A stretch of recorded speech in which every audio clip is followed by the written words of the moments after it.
Zurlek Dominion had long been a name whispered in dread across the galaxy.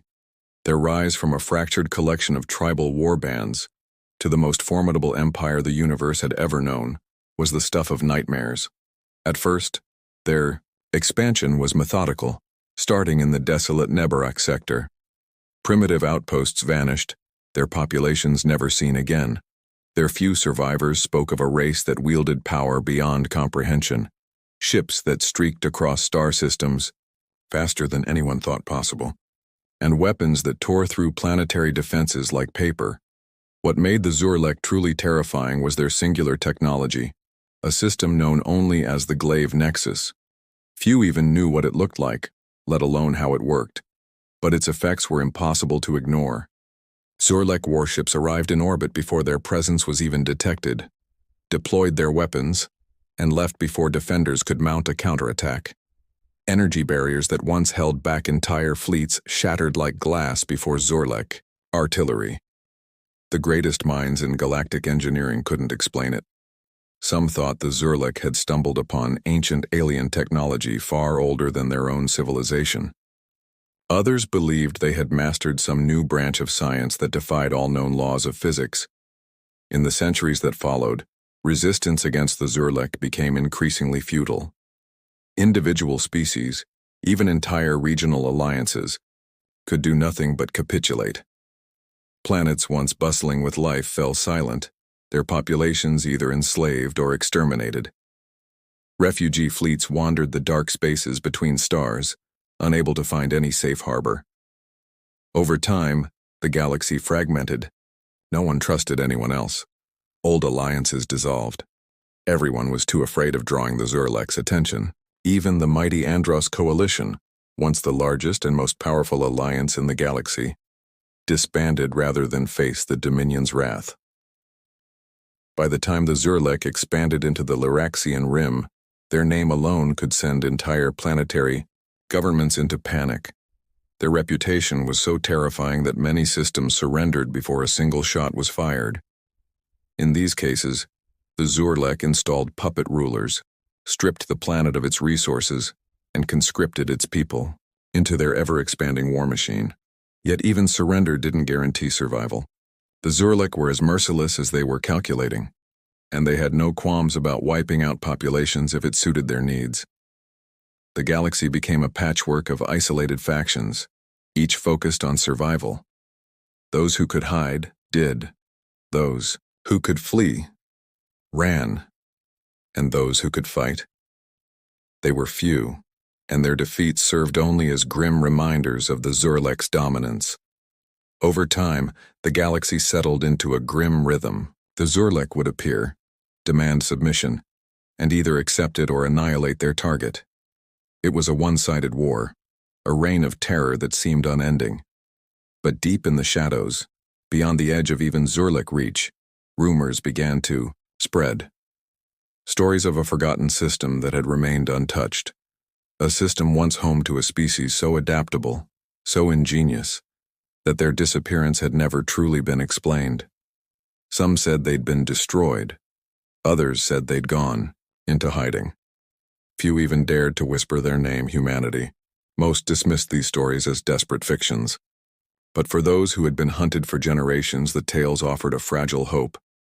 Perhaps somewhere someone still remembered how to fight back. Perhaps somewhere the tides could turn. Yet, even the boldest optimists understood one thing.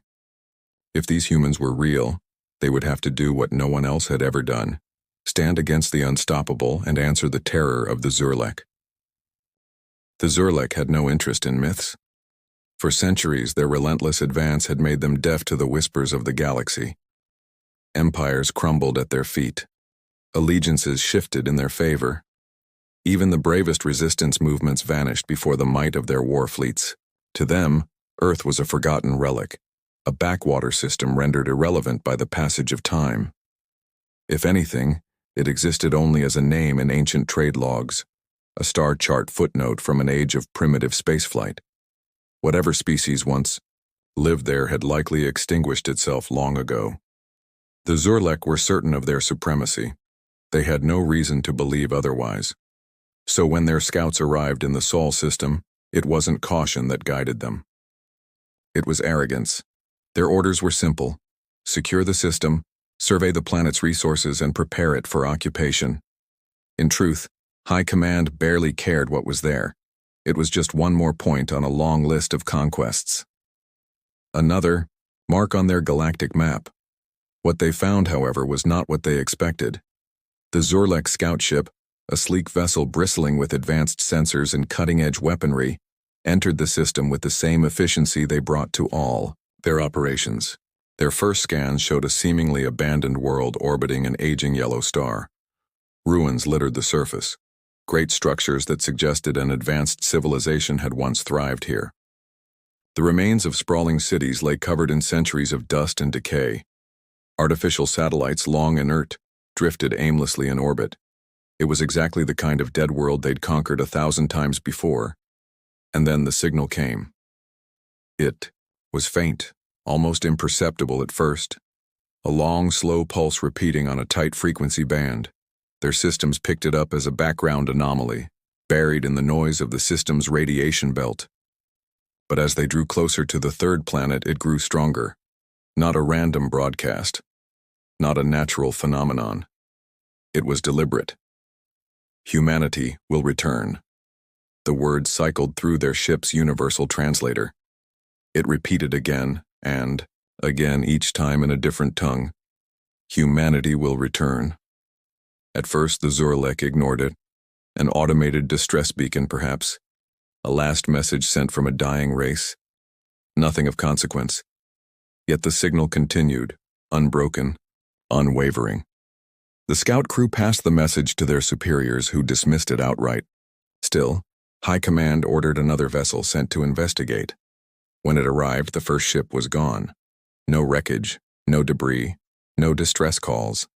The Zorlek considered the possibility of a mechanical failure, an accident in this remote system. But the arrival of a second ship brought new anomalies. Unexplained sensor readings. False echoes on their scanners. Their energy readings fluctuated without reason, and their navigation systems began to malfunction. The ship's AI, designed to calculate hyperspace jumps with surgical precision, produced garbled coordinates that led nowhere. The crew attempted to retreat, and like the first ship, they disappeared. Now the Zorlek were forced to take notice. High Command dispatched a battlecruiser. An entire fleet would have been overkill, but the situation clearly required more than a single scout vessel. This time the approach was cautious.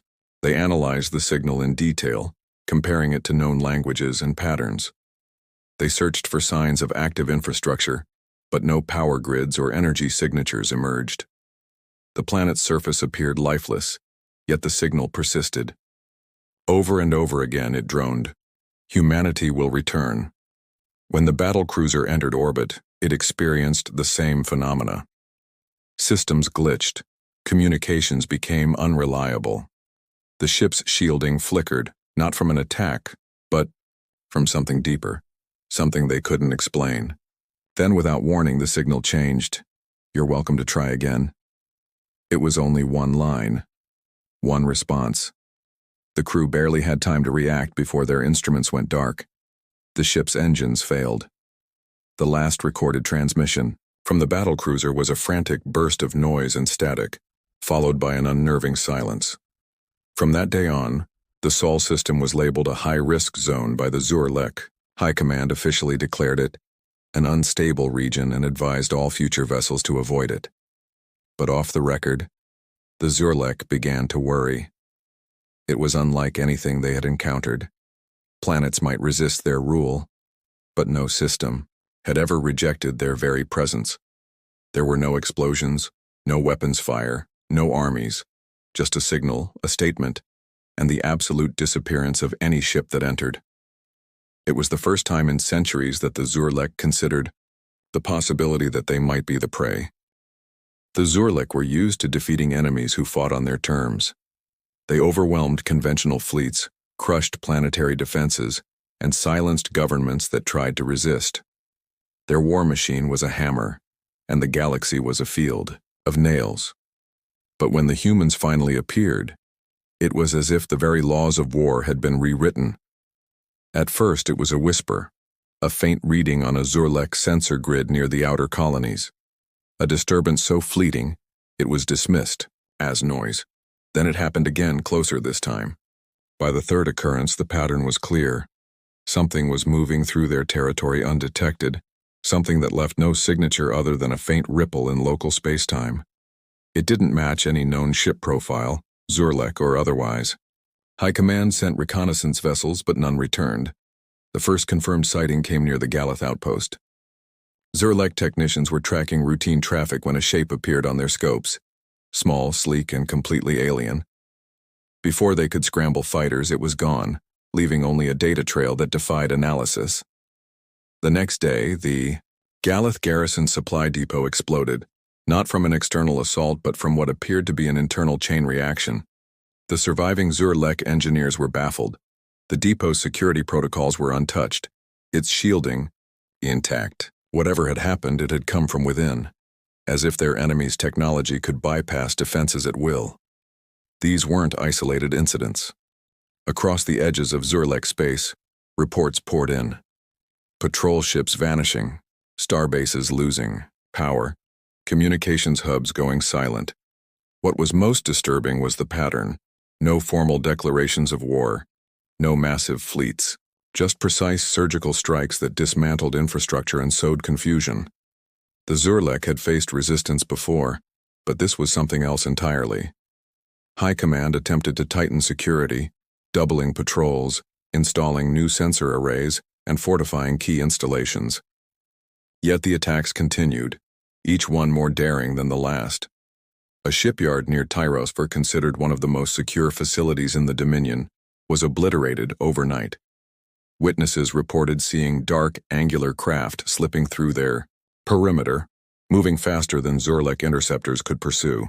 And always the same message appeared on encrypted channels. You should have left us alone. At this point, the name human began to spread among the Dominion's ranks.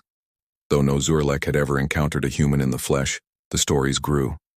Some claimed humanity had been wiped out ages ago, their remnants evolving into something unrecognizable. Others whispered that humans had never truly disappeared. They had simply gone into hiding, biding their time and advancing their technology far beyond anything the galaxy had ever seen. The truth was even stranger. Humanity had never fled the galaxy. They had returned to their cradle. In the centuries after the fall of Earth's major colonies, the survivors consolidated their efforts within the Sol system. While the rest of the galaxy assumed their extinction, they dug deep. Beneath Mars's red surface, humanity built a vast network of underground cities. On the moons of Jupiter and Saturn, they established research stations that delved into science no one else dared to touch.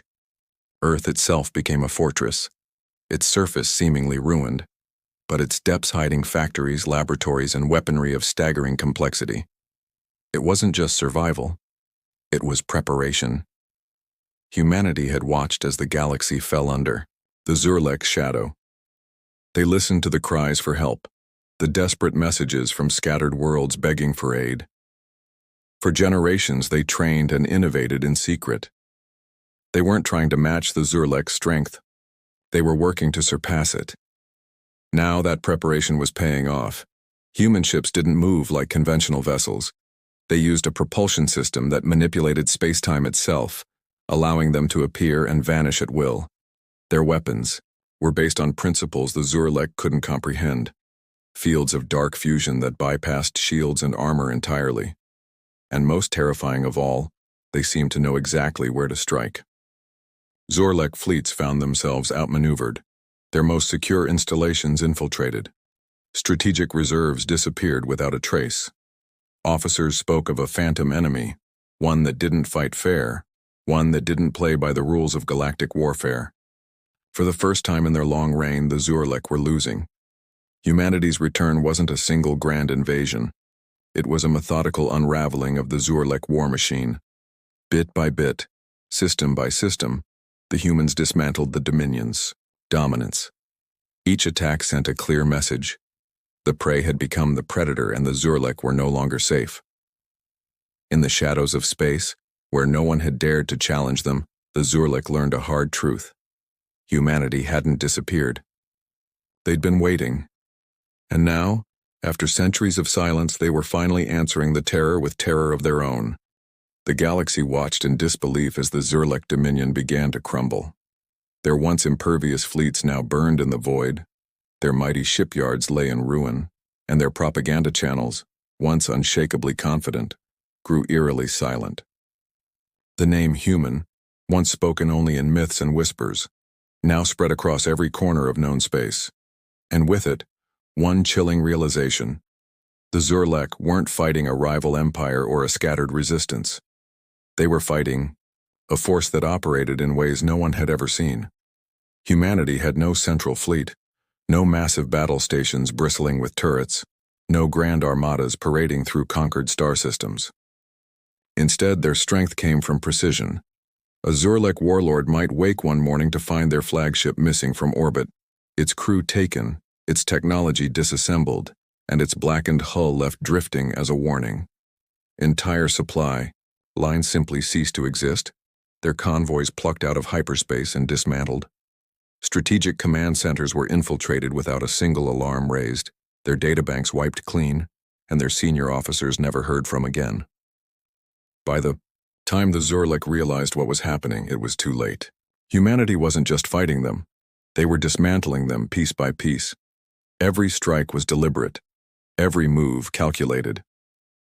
Human operatives seemed to know the Zurlek's own plans before they were even finalized.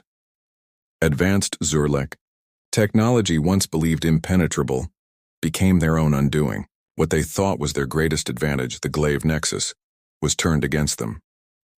The Glaive Nexus, the secret heart of Zurlek superiority, had always been shrouded in mystery. Buried within the core of a neutron star, its energies had allowed the Zurlek to dominate hyperspace travel and deploy weapons that outclassed anything the galaxy had known. But humanity had discovered its existence long ago. The same trait that had once allowed humans to adapt and thrive across countless worlds, an insatiable curiosity, had driven them to study the Nexus in silence. They deciphered its mechanics, learned its weaknesses, and eventually developed a plan to destroy it. It was on the edges of Zurlek territory that humanity made their boldest move. They didn't send a fleet, they sent one ship, a stealth vessel so advanced it didn't register on any Zurlek sensor. It infiltrated the Nexus site undetected, carrying a payload that humanity had spent decades perfecting. A dark fusion singularity device, designed to destabilize the Glaive Nexus's power core. The Zurlek never saw it coming. When the singularity detonated, it didn't just destroy the Nexus. It shattered the Zurlek's entire network of hyperspace lanes, leaving their ships stranded, their supply lines severed, and their communication systems paralyzed. Without their technological edge, the once mighty Zurlek fleets were no better than the rest of the galaxy's struggling factions. As the Dominion's territory descended into chaos, human ships began to appear in force, not to conquer, but to end the war. Their ships moved like shadows, striking hard and then vanishing before the Zurlek could retaliate. In the span of mere months, humanity achieved what no alliance or coalition had ever come close to accomplishing. The total collapse of the Zurlek war machine. By the time the last Zurlek warlord offered surrender, the galaxy had already changed. Humanity, long thought extinct, had risen from the ashes of their homeworld. They didn't claim dominion over the stars. They didn't demand tribute or fealty. Instead, they made one thing clear. The days of the Zurlek's terror were over. Their message, broadcast in every known language, was simple. You should have left us alone. The galaxy's many species, once united only in fear of the Zurlek, now found themselves faced with an unexpected truth. Humanity had become the galaxy's balance not by seeking power or control, but by demonstrating that even the most dominant forces could be undone. In the silence that followed the Zurlek's fall, the galaxy began to rebuild, wary of the humans who had returned, but also thankful that someone had finally answered the Zurlek's reign of terror. And though the humans didn't stay to rule, they left behind a lingering certainty. If anyone else ever tried to dominate the stars, they would be waiting.